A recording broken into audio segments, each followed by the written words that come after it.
Well, to all that sort of follow the wrecking crew, me, Sentry, Bunny, and Screech, and Linkless, and Reggie, and Hub, and so on, and old Gilly. He's one that had the bad experience with bluegill. Can't hardly get him to hold it. Anyway, I forgot to look to see what date it is. It's the 24th, maybe, Bunny? But we've just got out here. We've been set up for a little while. And I had the first run at 8:10. And then about 5 minutes later, I had another.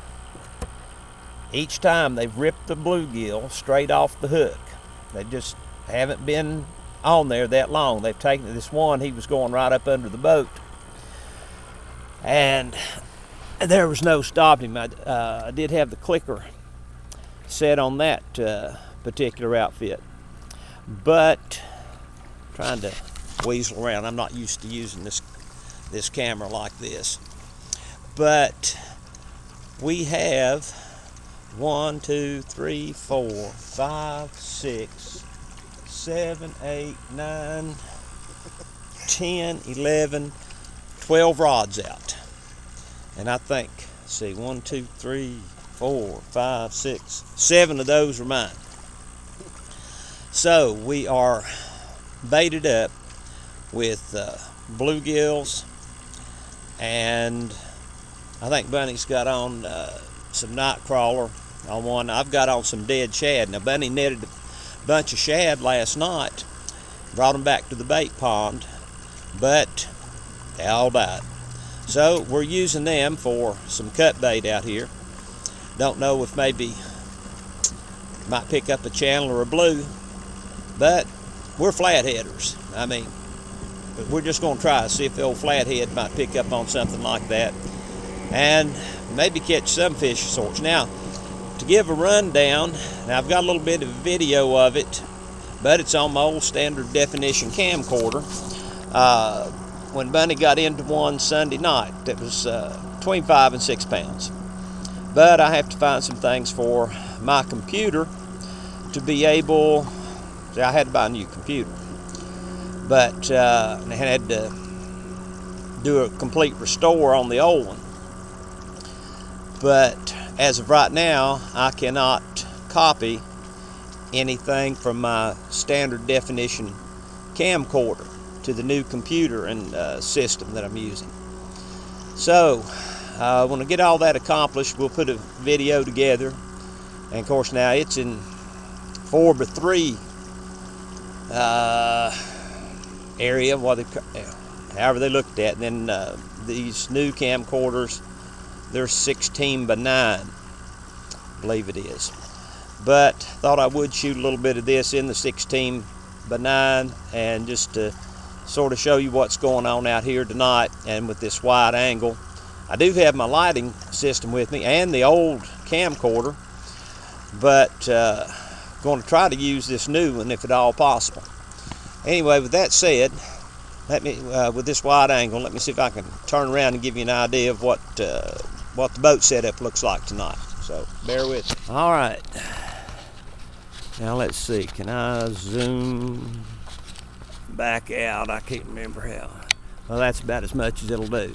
But here we are on the port side, rear of the boat. And so I have 2 rods there. Now one on out here has, I don't know if we can see it with this recorder or not, but it's got a bobber with a brain. I want to try that. I wish I had a bunny with a brain. Oh, I give him a hard time. And so anyway, there's 2 there. Then here's the third one. Now, go back to the one in the very rear port side. Now that's an ugly stick tiger rod. They're pretty tough rods. Now that one's a little light action on it. And this one is a bait caster. That other was a spinning. And this is a heavy action on it. Then coming around, here's another one of my Bone Island rods.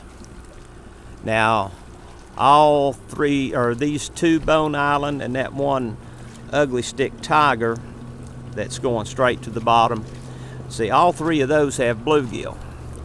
Then we come around, there's our big old net. We're waiting for that 50-pounder. But this year, we may have to call it 75 to help intimidate the 50s, or make them think they're going to get away with something. So here's Bunny's first rod, and there's his second, and there's Bunny. I found him in the front of the boat. But we're tied right up against the bank here, and come on around. You can see the anchor rope going out to that log, and coming around, here's another one of Bunny's rods going out, and coming back, and then his other rod. Oh, I missed that little rod. It was real skinny. I missed it up front there, right over top of Bunny's head. You can barely see it. Looks like one of Bunny's antennas. But right now, let's see if it will see it. I can't get it to roll back. Maybe too bright. Let me cut the power. Yeah, we're anchored in almost 21 feet of water. And we discovered, or had a hunch. Well, let me finish this up first. And coming on around, here's another one of my Bone Island rods. And over there's the dam. And come on here, here's another ugly stick tiger with a 6500 Shimano bait runner on it. And to the starboard side, have another ugly stick tiger with another Shimano bait runner on it. It's the 4500 series. And I'm dropped down, well, not really dropped down. I'm close to the anchor rope on this rod right here. But at any rate, we are here, and it's probably somewhere around 8:30 p.m.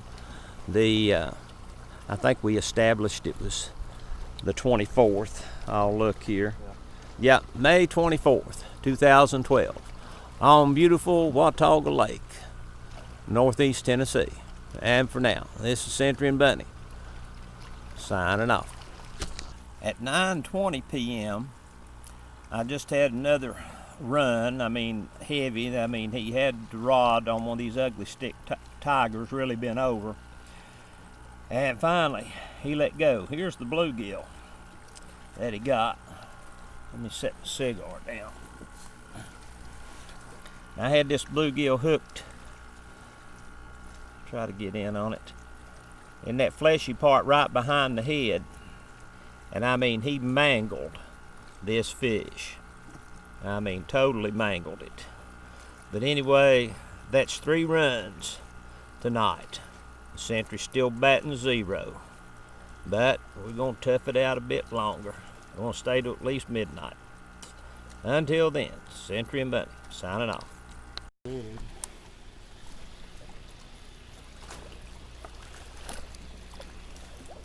Well, folks, you got it going? Yep. Finally, on this about the 6th or 7th run, finally got a little one here. Doesn't look to be, I don't know, 5 pounds maybe. Try to get him in here. Just let me get the girl first.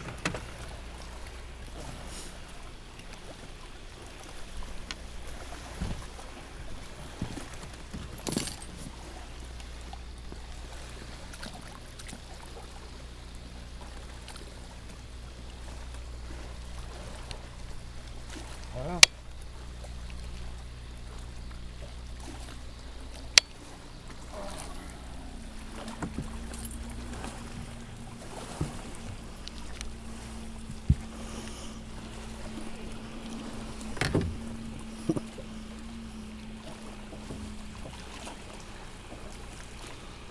he might go 5. We'll wait.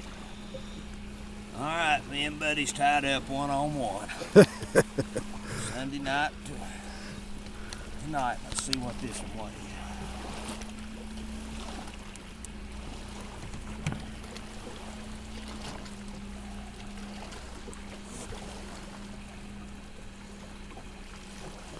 Just barely had him hooked.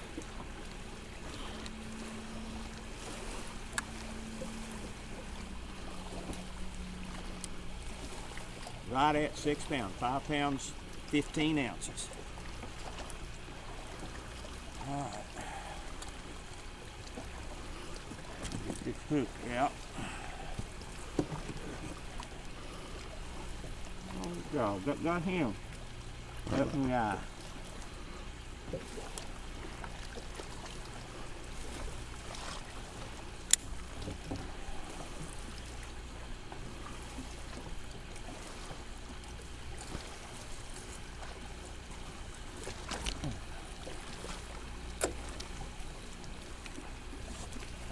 So, there we have May 24th, 2012. Sandringham buck on Watauga Lake. Now we got to try to get the still shot. All right, I'm addressing all my friends at Catfish Academy and wanted to give you a brief rundown on last night's fishing. It is now May 25th at about 1:30 a.m. and we quit fishing a little after 12 midnight, and up to, well, let's see, let me just try to recap it all as best I can. And initially, I think I said on the earlier portion of the video, I had a run at 8:10 p.m. Then I had another run at about 5 minutes later, 8:15. Then at 9:22, I had another run. And then at 10:45, I had another run. And I believe there was another one in there somewhere.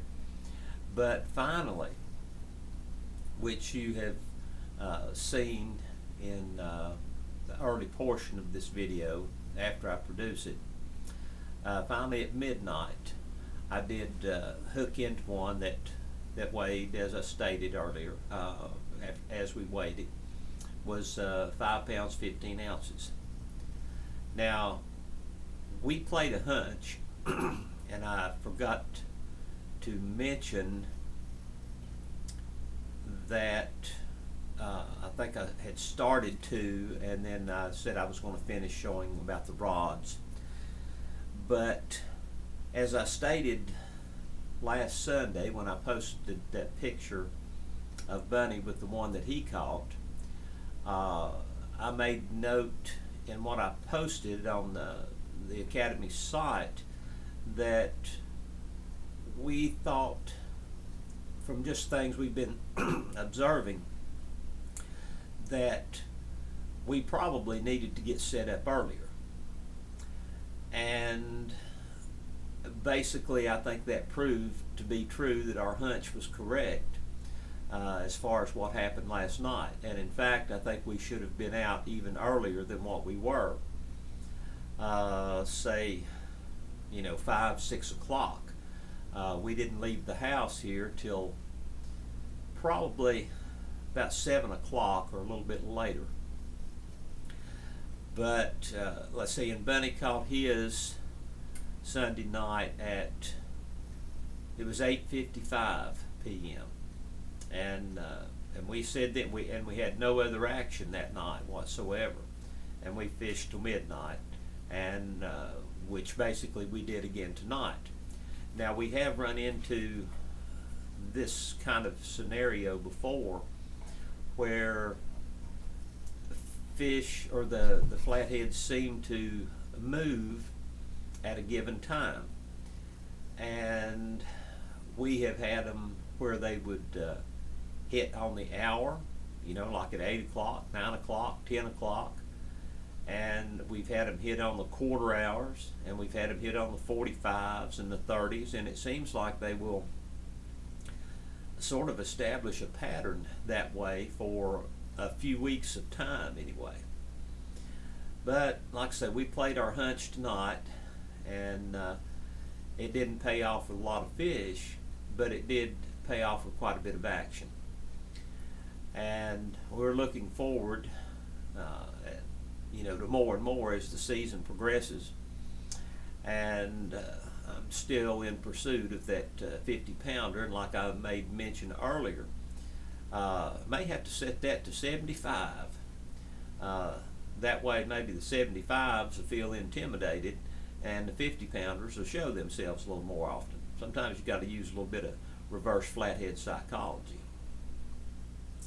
But looking forward to sharing more videos with you, and maybe offer a trick or a tip or two or something that we've come across. Oh, just to say this, tonight the water temperature was right at, well, a little over 74 degrees. So from what study I've done, and of course this may not always apply to every area by any means, but typically they state something to the effect that flatheads will, spawn in temperatures 75 to 80 degrees. So we may be in that pre-spawn portion of the season, and that may be one reason that the activity that I had tonight, and Bunny didn't get a blooming run on anything, but it may be because they're in pre-spawn, and they may be starting to feed heavily. Also, I made mention, I believe, of how they hit tonight, or last night maybe I should say now. I mean, they literally ripped 2 bluegill, or was it 3? I think it was 3. They ripped 3 right off the hook. Now I had those hooked through the tail, and just sort of halfway between the dorsal fin and the tail. Now, and knowing that typically they're going to take their prey from the head, well, that was definitely a thing tonight. For, like I say, they just ripped them just straight off the hook. And so I changed my methodology, not mythology, but methodology, to start hooking them through that fleshy portion right in front of the dorsal fin. And as you saw in a portion of video that I shot, how, I mean, that flathead just mangled, that just ripped, about ripped it off the hook there. And of course it's a little tougher than what it is at the tail. But that has given me the inclination, if you will, to maybe start hooking them that way more frequently, especially with the type of hits that I was getting tonight, where they just, like I say, just ripped them straight off the hook. And I've never quite had that happen before. I've had them be mashed a little bit. I mean, you could see where scales would be knocked off, etc. But just an observation that I thought I'd throw out there, and I know many people have their preferred methods for hooking the gills to get them to swim a certain way, swimming upward, swimming downward, and so on. But just something I stumbled across tonight, and thought I would give it a shot and see what how it would do, even though I still missed the fish. But I'll have to say that I had him on the longest. So whether or not he just wasn't hooked good or what, I'm not quite certain. But anyway, just wanted to throw this little portion of video in to give you a recap of the night. And probably this Memorial Day weekend, lake's going to be packed if it's any kind of weather, so I will probably forego fishing this weekend. Normally I'll try to do my fishing through the week, since I now am able to do that and not have to fool with all the jet skis and so on, and all the pleasure boaters and hot rodder fishermen, whatever the case may be. So, I hope this may help in some form or fashion, and I just hope you enjoy my videos, and I enjoy trying to produce them, and hope it provides you with some type of entertainment and some type of educational material from time to time. So, for now, until the next time, Cedric signing off.